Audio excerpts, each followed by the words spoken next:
ప్రముఖ పుణ్యక్షేత్రం తిరుమల తిరుపతి గురించి ప్రత్యేకంగా చెప్పనక్కర్లేదు. శ్రీవారిని దర్శించుకునేందుకు నిత్యం వేలాది మంది భక్తులు తిరుమలకు వస్తుంటారు. ఇక ప్రత్యేక దినాలు, సెలవుల్లో అయితే భక్తుల సంఖ్య భారీగా పెరుగుతుంది.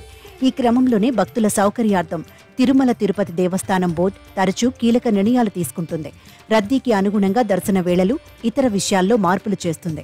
తాజాగా కూడా భక్తుల రద్దీ భారీగా ఉండటంతో ముఖ్య నిర్ణయం తీసుకున్నట్లు సమాచారం. గత వారం రోజులుగా తిరుమల కొండపైకి భక్తులు దర్శనానికి బారులు తీరడంతో ఈ నిర్ణయం తీసుకుంది. జూన్ 30 వరకు ఆ దర్శనాలను రద్దు చేసినట్లు సమాచారం. వేసవి సెలవులు ముగుస్తుండటంతో పాటు అన్ని రకాల పరీక్షల ఫలితాలు వెలువడడంతో గత వారం రోజులుగా తిరుమల కొండపై భక్తులు దర్శనానికి బారులు తీరారు.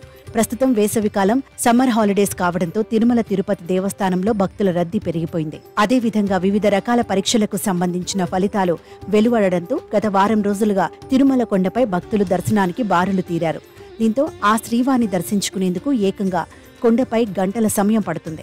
ప్రస్తుతం శ్రీవారి దర్శనంకి ఏకంగా 30 గంటల సమయం పడుతుంది. ఇక భక్తుల రద్దీని దృష్టిలో పెట్టుకుని తిరుమల తిరుపతి దేవస్థానం బోర్డు కీలక నిర్ణయం తీసుకున్నట్టు సమాచారం. జూన్ 30 వరకు శుక్ర, శని, ఆదివారాల్లో వీఐపీ బ్రేక్ దర్శనాలు రద్దు చేసింది. ముఖ్యంగా వారాంతపు 3 రోజులు సామాన్య భక్తుల రద్దీ ఎక్కువగా ఉంటుంది. దీంతో ఏకంగా 30 నుంచి 40 గంటల సమయం వరకు క్యూ లైన్లలో వేచి ఉండాల్సిన పరిస్థితి వస్తుందన్నారు. సర్వదర్శనం చేసుకునే భక్తులకు త్వరగా శ్రీవారి దర్శనం కల్పించేందుకు వీలుగా టీటీడీ ఈ నిర్ణయం తీసుకుంది.